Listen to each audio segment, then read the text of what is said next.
नमस्कार, मैं सुनीता कथा मंथन में आप सबका स्वागत करती हूँ। कथा मंथन में आज सुनिए सुभद्रा कुमारी चौहान जी द्वारा रचित कहानी दुराचारी। सुभद्रा जी की अन्य कहानियाँ आप हमारी प्लेलिस्ट से सुन सकते हैं। लिंक आपको एंड स्क्रीन पर मिल जाएगा। इसके अलावा अन्य कहानी और उपन्यासों का लिंक भी आपको एंड स्क्रीन तथा डिस्क्रिप्शन बॉक्स से मिल जाएगा। आप वहाँ जाकर के चेक कर सकते हैं और अपनी मनपसंद कहानी और उपन्यास सुन सकते हैं। तो चलिए शुरू करते हैं कहानी दुराचारी। लेखिका सुभद्रा कुमारी चौहान। पंडित राम सेवक के हाथ से सुमरनी गिर पड़ी। छल्लाए से उठकर पूजा की कोठरी से बाहर बरामदे में चले आए। बरामदे से गाना और साफ साफ सुनाई पड़ने लगा। मुंशी दयाशंकर के तिमंजले पर से कोई कोकिल कंठी गा उठी, नीर भरन कैसे जाऊं। और सचमुच गीत बहुत ही मधुर और गाने का ढंग अत्यंत ही आकर्षक था। पंडित राम सेवक लाख प्रयत्न करके भी माला जपने में सफल न हो सके। जब राम नाम का गढ़ इस गीत के सामने टूटकर ही गिर पड़ा, तब पंडित जी सुमरनी के एक तरफ रखकर बरामदे में एक स्टूल खींचकर बैठ गए। दयाशंकर की कोठी की तरफ मुंह करके वे संगीत का सुख लेने लगे। गायिका गा रही थी, डगर चलत मोसे रार करत है, भैया पकर मोरी डीठ कन्हाई। पंडित जी संगीत इतने तन्मय होकर सुन रहे थे कि वे अपने पड़ोसियों का आना भी न जान सके। उनकी तंद्रा तब टूटी जब उनके पड़ोसी किशन ने उनके कंधे पर हाथ धरते हुए पूछा, पूजा हो गई पंडित जी? पंडित जी खिसियाए से बोले, अरे कहाँ की पूजा, कहाँ का पाठ भाई। जब से यह पड़ोसी आया है तब से सुबह गाना, शाम गाना, दोपहर गाना, गाना छोड़कर जैसे उसे कुछ और काम ही नहीं। रेडियो तो रेडियो, अब यह एक नया तूफान और खड़ा किया है। जीवन भाई कुछ भी हो, बुरा चाहे भला, पर मोहल्ले में जान सी आ गई है। और सच बात तो यह है कि गाना मुझे बुरा नहीं लगता पंडित जी, कह के वह मुस्कुराया। पंडित जी तिलमिला से उठे, बोले, अरे तुम्हें क्यों ना अच्छा लगे। मुंशी दयाशंकर की कोठी पर तुम्हारी शाम जो कट जाया करती है। बड़े आदमियों के साथ उठते बैठते हो और 5 सिगरेट ऊपर से मुफ्त का, पर यहाँ तो इस गाने बजाने के मारे पूजा पाठ धर्म कर्म सब तो डूबा ही जा रहा है। डॉक्टर कामता प्रसाद बोले, अरे भाई माना कि गाना बजाना बुरा नहीं है, पर सब बात पर समय पर ही तो अच्छी लगती है ना। हर घड़ी गाने बजाने से तो भाई मोहल्ला सचमुच बर्बाद हुआ जा रहा है। और बच्चे तो बच्चे भी बिगड़े चले जा रहे हैं। किशन बोला, किसके बच्चे बिगड़े जा रहे हैं डॉक्टर साहब? कोई उदाहरण की तरह ही बताइए ना। अब डॉक्टर साहब खींच उठे, बोले, लो अब तुम मुझे क्रॉस एग्जामिन करने लगे। यह जो आज तिमंजले पर एक वैश्या बुलाकर गवा रहा है, तो क्या बच्चे देखते नहीं और उन पर इसका कुछ बुरा असर पड़ता ही नहीं? पंडित जी जोर से बोले, अरे पड़ता क्यों नहीं है, जरूर बुरा असर पड़ता है। सच कहता हूँ, मेरा बस चले तो ऐसे दुराचारी को गोली से उड़ा दूँ। डॉक्टर साहब मेरे मन में भी यही आता है, पर क्या करूं। अरे भाई रुपया पैसा है तो जमीन जायदाद खरीद लो, मंदिर बनवा दो, धर्मशाला बनवा दो, कुछ धर्म के नाम पर ही खर्च करो। यह क्या कि सारा पैसा बस नाच गाने में फूंक दिया जाए। फिर स्वर को धीमा करके बोले, और भाई शाम को 8 बजे के बाद वह सदा शराब के नशे में डूबा रहता है।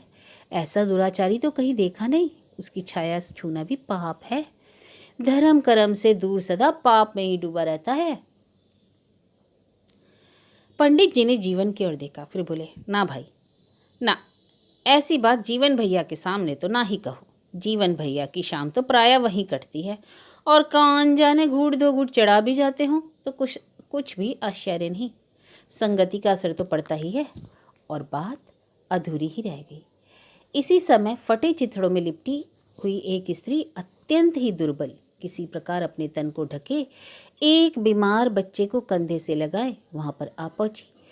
बच्चे को वहीं सुलाकर वह दोनों हाथ जोड़कर धरती पर माथा टेक कर बोली, पंडित जी गोड़ लई परी, ताला खुलवाई दई, बेटवान दिकियान देखा, यह प्रदेश में हम कहाँ जाई। कल्हा परो तक कठोरिया के किरावा जरूर दे देव, आज कतहु नहीं पाएन। इसका मतलब हुआ, पंडित जी आपके पैरों पड़ती हूँ, ताला खुलवा दीजिए। लड़का बहुत ज़्यादा बीमार है, परदेश में कहाँ जाऊँ, कल परसों तक जरूर से किराया दूंगी, आज कहीं नहीं मिला। पंडित जी ने उसे झिड़कते हुए कहा, अरे जब तक किराया नहीं लाएगी ताला नहीं खुलेगा। आजकल आजकल करते करते 15 दिन तो हो गए। जा जा निकल, नहीं तो ठोकर मारकर निकलवा दूंगा। स्त्री फिर गिड़गिड़ाई, बेटवान जड़ाए के मार जाए मालिक, जब ओढ़े बिछावा का बितरे ही बंद हो ये गया।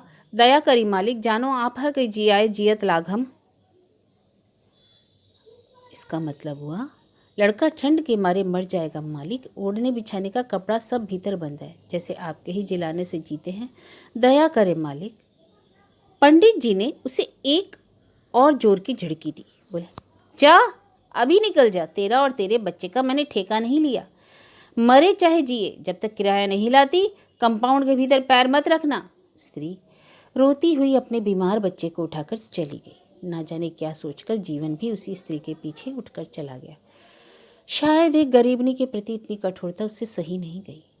जीवन के जाते ही पंडित जी किशन और डॉक्टर साहब की तरफ मुखातिब होकर बोले, बदमाश है, जब तक इनके साथ इस तरह पेश ना आओ किराया देते ही नहीं। यह नहीं कि इनके पास है नहीं, पर देने की नीयत नहीं है। रोज चाय पीती है, दूध शक्कर के लिए भी पैसे आ जाते हैं, पर किराए के लिए सदा यही रोना। किशन के अंदर जैसे कुछ दुख सा रहा था, पर कुछ बोला नहीं। डॉक्टर साहब हाँ रीवा वाले बदमाश होते ही हैं कहकर चुप रह गए, क्योंकि वे भी मकान मालिक थे। किराया वसूली में उन्हें भी अड़चन आती थी और प्रायः यही होके रहता था। जब मजदूर अपना ताला बंद करके मजदूरी करने जाते, तब उन गरीब मजदूरों के कमज़ोर तालों पर इन मकान मालिकों के मजबूत ताले पड़ जाते। और जब तक वह मजदूर, फिर वह स्त्री हो चाहे यह पुरुष, किराए की रकम ना ला करके दे, मकान मालिक का ताला नहीं खुलता था। फिर वह रकम चाहे वह चोरी करके लाए या अपने आप को बेचकर। यदि किसी प्रकार भी किराए की रकम नहीं जुटा पाता था, तो चाहे बरसात हो सर्दी, उस गरीब को आसमान की छाया के नीचे ही रहना पड़ता था। किशन और डॉक्टर साहब उठकर जाने को ही थे कि एक और दुबला पतला बूढ़ा व्यक्ति तिलक लगाए लाठी के सहारे आकर खड़ा हो गया। डॉक्टर साहब और किशन के सामने में कुछ संकोच का अनुभव करते हुए भी ना जाने क्या सोचकर बोला, मालिक आज बड़ी आफत में पड़ गया हूँ। 10 रुपयों की बहुत ज़रूरत है। बहू को बाल बच्चा हुआ था, बुखार आ गया, अब हवा लग गई है, अर बर बक रही है, बहुत गाफिल है। मेम आई थी देखने, 10 रुपये की दवा लिख गई। आज का काम चला दो मालिक, आप ही का भरोसा है। पंडित जी ने बूढ़े की ओर घूर कर देखा। बोले, कोई जेवर लाए हो दीनू पंडित, या वैसे ही रुपया लेने आए हो? अभी तो पहले के रुपये ही पड़े हैं, एक धेला ब्याज तक नहीं मिला। दीनू सिटपिटा सा गया। बोला, जेवर जेवर वेवर हम गरीबों के पास कहाँ है मालिक। आप सहारा न देंगे तो मर जाएगी वह। आप ही उसे जिलाइए, जिंदगी भर आपकी गुलामी करूँगा मालिक। पंडित जी झिड़कते हुए बोले, जेवर नहीं था तो फिर क्यों हाथ झुलाते हुए चले आए? जाओ रास्ता नापो और यह सुन लो, पिछला रुपया ब्याज के साथ 7 दिन के अंदर नहीं चुका दिया तो अदालत के जरिए वसूल करूँगा, समझे?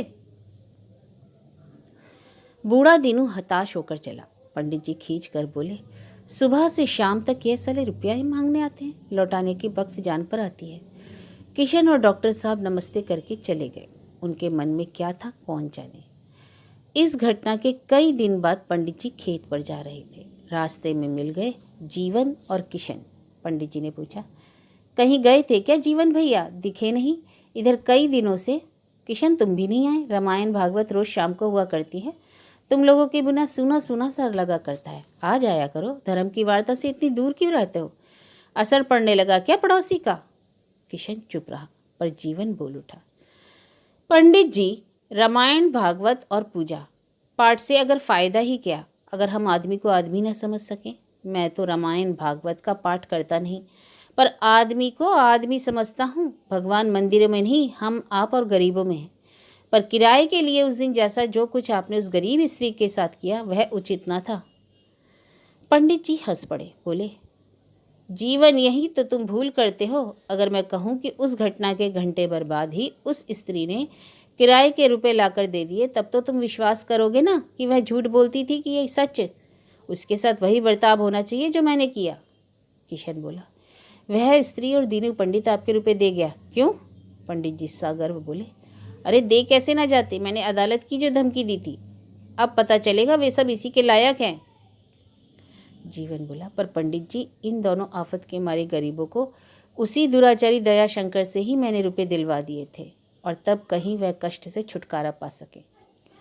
नहीं तो अब तक धनियों के बच्चे का और दीनू की बहू का ना जाने क्या हाल हुआ होता।